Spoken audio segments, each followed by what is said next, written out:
नहीं, पुत्र मोह और गुलाबी गैंग की महत्वाकांक्षा ने प्रदेश की जनता को एक बहुत बड़ा धोखा दिया है। क्या कारण है जो भी पार्टी छोटी पार्टी बीजेपी के साथ जाती है एक चुनाव के बाद वो खत्म हो जाती है? आपका अनुभव क्या रहा उनके साथ रहने का? मैंने तो नहीं देखा कि एक चुनाव के बाद खत्म हुई। जेजेपी 0 पे आ गई तो क्या हुआ? ऐसे तो टीडीपी 12 पे आ गई थी और अब कितने पे है? 127 पे। मुख्य विपक्षी पार्टी भी नहीं बनी थी और आज सरकार का नेतृत्व कर रही है। आज के दिन ये कहना कि पार्टी खत्म होगी आपके हाथ में नहीं है, जनता के वोटर के हाथ में है। वोटर ने चौधरी देवीलाल जी को भी चुनाव हराया गहराई से और इस देश का उप प्रधानमंत्री भी बनाया। जनता ने विश्वास जताना है और जनता पार्टी में नेतृत्व में विश्वास जताएगी तो नेतृत्व वापस आएगा। और अभी तो मैं 36 का हूँ भाई, बुढ़ा तो नहीं हो लिया, तुम तो रिटायरमेंट लिखे बैठे। तो आपका जो कोर वोटर उसको मनाने के लिए क्या प्रयास किया जाए? देखिए, हमारा कोर वोटर युवा है और युवा के साथ साथ अगले चुनाव के लिए एक कोर हमें डेवलप करनी पड़ेगी, वो है मातृशक्ति। 30 सीटें हरियाणा विधानसभा के अंदर आरक्षित है, 3 लोकसभा की और 30 विधानसभा की, 33% आरक्षण आने। आज हमें उस पर भी काम करना जरूरी है। युवा महिला की ताकत को संगठन के साथ अगले वर्ष के अंदर हम जोड़ेंगे। यही संकल्प आज पार्टी के स्थापना दिवस में सभी कार्यकर्ताओं ने लिया है। लेकिन युवा के लिए जो बड़ा वादा किया था नौकरियों में हरियाणा की युवाओं को रिजर्वेशन, वो तो पूरा ही नहीं हुआ। क्यों? क्या कौशल रोजगार हरियाणा की ठेकेदारी प्रथा को खत्म करने के लिए हमने नहीं बनाया? क्या 75% कानून को गवर्नर का अप्रूवल नहीं दिलाया? कोर्ट में स्टे किसने लिया? किसने लिया? दुष्यंत लेके आया। आज भी सुप्रीम कोर्ट में तारीख है और उसका इंतजार कर रहे हैं कि उस पर बहस हो और उसमें हम पार्टी बनकर, अगर सरकार नेतृत्व नहीं करेगी तो अपनी ओर से पिटीशन डालकर उसका नेतृत्व करेंगे। पहले दुष्यंत ही नुकसानदायक रहा, उसमें अलग रहते तो शायद आज अलग पोजीशन में होती जज्बा। अगर सरकार में ना जाते तो क्या 50% आरक्षण ला पाते? क्या 75% आरक्षण ला पाते? क्या 24 घंटे में आपकी फसल का उठान 48 घंटे में पेमेंट करा पाते? जो हमने काम करे हैं शायद हरियाणा की जनता अब समझेगी कि सरकार में जाना हरियाणा के प्रगति के लिए कितना जरूरी था और संगठन की ताकत के लिए भी बहुत जरूरी बड़ी होती है। पहली चीज तो यह बताओ, रिजल्ट के बाद विपक्ष का नेता बना है नहीं बना? कांग्रेस मैं तो हैरान हूँ कि महाराष्ट्र का मुख्यमंत्री बन गया मगर कांग्रेस से विपक्ष का नेता नहीं बना। और आज भी आई मी माई सेल्फ पे कांग्रेस टिकी है, मैं नहीं तो कोई नहीं। और उसका नतीजा कांग्रेस ने केवल मात्र हरियाणा में नहीं भुगता, हरियाणा के नतीजों ने महाराष्ट्र में भी उसका नजरिया दिखाया है और अब देश भर में भी दिखाया। जो छल हरियाणा की जनता के साथ हुआ उसको कैसे जनता के बीच में ले जाया जाए, इसके ऊपर भी साथियों के विचार आए हैं।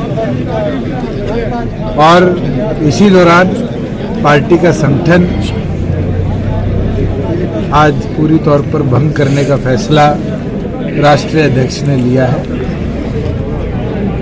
इस दौरान ये भी निर्णय लिया गया कि जनवरी के महीने में संगठन का पूर्ण निर्माण और फरवरी के महीने के अंदर पूरे प्रदेश भर के प्रत्येक गांव में, शहर के प्रत्येक वार्ड के अंदर पार्टी की मेंबरशिप ड्राइव को एक कार्यकर्ता लेकर जाए और जो साथी बहके चुनाव के दौरान, उन साथियों को भी वापस लाने का निर्णय किया गया है।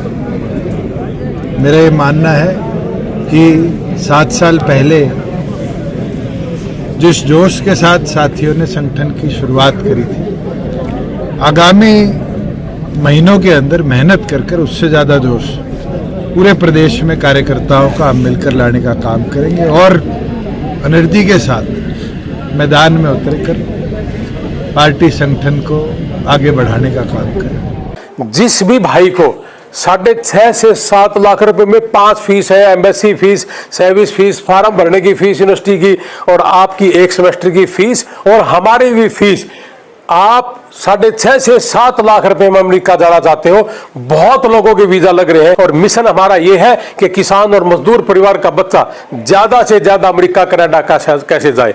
और हमने अभी 9 दिन में 36 वीजा अमेरिका के हमारे हुए हैं। मैं पूरे दावे के साथ कह रहा हूं कि एक ऑफिस में करमपाल आर्य जी वहां बैठते हैं। आपकी सेवा के लिए करमपाल आर्य जी के पास जाइए और उनका टेलीफोन नंबर भी हम ऊपर लिख देंगे। आप करमपाल आर्य जी से संपर्क करें और ज्यादा से ज्यादा बच्चों को, अपने परिवारों को कनाडा और अमेरिका वहां भेज सकते हो। और इन्हीं रेटों में आप जा सकते हो अमेरिका। तो ज्यादा से ज्यादा हमारे वीजा भी लग रहे। पिछली दफा भी हमारे 250 वीजा थे। किसी एक ऑफिस का इतना वीजा नहीं हो सकता। तो ज्यादा से ज्यादा आप आना करमपाल आर्य जी ऑफिस में। जय हिंद, भारत माता की जय। जब स्थापना दिवस मनाया जाता था एक विशाल रैली की जाती थी, अब की बार एक मीटिंग के जरिए चुनाव के बाद 2020 के अंदर भी डिजिटल तौर पर पार्टी का स्थापना दिवस बनाया गया था और अब भी चुनाव खत्म हुए और उसी चीज को देखते हुए कार्यकारिणी की बैठक आज रखी गई है। आने वाले वर्षों के अंदर जरूर उस जोश और उत्साह को दोबारा चुनावी रैली के तौर पर प्रदेश के अलग अलग कोणों में बनाएंगे। किसान आंदोलन लगातार चला, आपको नाराजगी भी सामने देखी, काफी नाराजगी हुई लोगों की आपके प्रति। अब किसान आंदोलन दोबारा एक्टिव हो गया, तो किस प्रकार देखते हैं? देखिए, सरकार ने खुद कहा था कि पैदल जत्था आएगा, उसके जाने में कोई रोक नहीं। अब अपनी कही बात से पीछे हटना ये साफ दिखाता है कि जो वादा इनने किया है कहीं ना कहीं उससे पीछे हटने का काम ये लोग कर रहे हैं। और जो मांगों के लिए कमेटियां बनाई थी, आज उन मांगों के ऊपर जिन पे सहमति बनी थी उसके ऊपर भी कदम ना उठाना कहीं ना कहीं अपनी बात से पीछे हटना। तो समर्थन करते उसका कारण ये रहा कि एक और पर केंद्र चुनाव के बाद भारतीय जनता पार्टी की सरकार केंद्र में आई और दूसरी ओर पर एंटी इनकम्पेंसी पोलराइजेशन की ओर गई और उस पोलराइजेशन का लाभ गुलाबी गैंग ने उठाया। और आज हरियाणा के आम जनमानस से आप पूछोगे तो कहीं ना कहीं पुत्र मोह और गुलाबी गैंग की महत्वाकांक्षा ने प्रदेश की जनता को एक बहुत बड़ा धोखा दिया है और उसके ऊपर बहुत से लोग भ्रमित भी हुए। इसलिए मैंने कहा जो भ्रमित लोग हैं उनको वापस लाने का काम सभी कार्यकर्ता साथी करें। उनकी सीटें कैसे बढ़ गई और आपकी कैसे घटी? तो उनसे पूछो। बीजेपी ये चीज तो जनता के हाथ में है। अगर आप उठा के देखोगे तो ऐसे जिले जहां कांग्रेस की लोकसभा में स्वीप थे उसके अंदर कांग्रेस की एक भी सीट नहीं आई। इसका निष्कर्ष कैसे निकालो? जनता के हाथ में। अर्श पे ले जाने वाली भी वो है, फर्श पे ले जाने वाली भी वो है। हमारा काम संघर्ष मेहनत करना है और पूरी लगन के साथ मैं ये विश्वास दिला सकता हूँ 6800 गाँव जब सदस्यता अभियान चलेगा 6800 के 6800 गाँव में जाकर हम अपने संगठन की ताकत को बढ़ाएंगे। इस फसलों पर एमएसपी देते हैं, आप सरकार का हिस्सा रहे, आपको ज्यादा पता होगा। किसान कह रहे कि एमएसपी नहीं मिल रही है, सरकार कह रही है एमएसपी दे रहे हैं। हरियाणा प्रदेश में जब तक मैं हिस्सा था 14 फसलों पर एमएसपी दी जाती थी और 14 की 14 फसलें पूरी तौर पर खरीदी जाती थी। और आज के दिन 24 फसलें जो बोली जा रही है, अब वो क्या मैकेनिज्म है पिछले एक वर्ष, उस पर मैं ज्यादा टिप्पणी आज नहीं करूँ। जो आपका कोर वोट बैंक था जो चुनाव में खिस गया अब आपसे, क्या रोड मैप बनाया है, पूरा रेस्ट किया है आपने कि दोबारा? हम हर गांव में 10 युवाओं को, हमारा कोर वोट बैंक युवा था और वही खिसका है। हर गांव में जब मेंबरशिप ड्राइव चलाएंगे 10 युवाओं को गांव से पार्टी के संगठन के साथ 18 से 25 साल की आयु के बीच के को जोड़ने का काम करेंगे और उसको ताकत के साथ अगले 5 साल संघर्ष के मैदान में सरकार की कुनीतियों के खिलाफ उतारेंगे। आपने कहा कि लोग इस बार गुलाबी गैंग की उसमें चले गए, वो जो लोग उधर गए हैं उनको अपनी तरफ लाने के लिए तो आने शुरू हो जाएंगे। हम इधर आएंगे। आप खुद बताओ जींद में क्या चर्चा है? अगर जींद के अंदर कांग्रेस एक सीट जीतती है तो कहीं ना कहीं जनता ने उसी गुलाबी गैंग को झटका दिया है जिसको नरवाना भी जिताई थी लोकसभा में और अब हराई। आप आंकड़े उठाकर देखो, आंकड़े बहुत कुछ बोलते हैं। रिजल्ट के बाद लगातार विपक्ष एक पार्टी का नेतृत्व टिक जाता है तो उस पार्टी का पतन इसी तरीके से। मैंने तो सरकार में रहते हुए भी सड़क की लड़ाई लड़ी,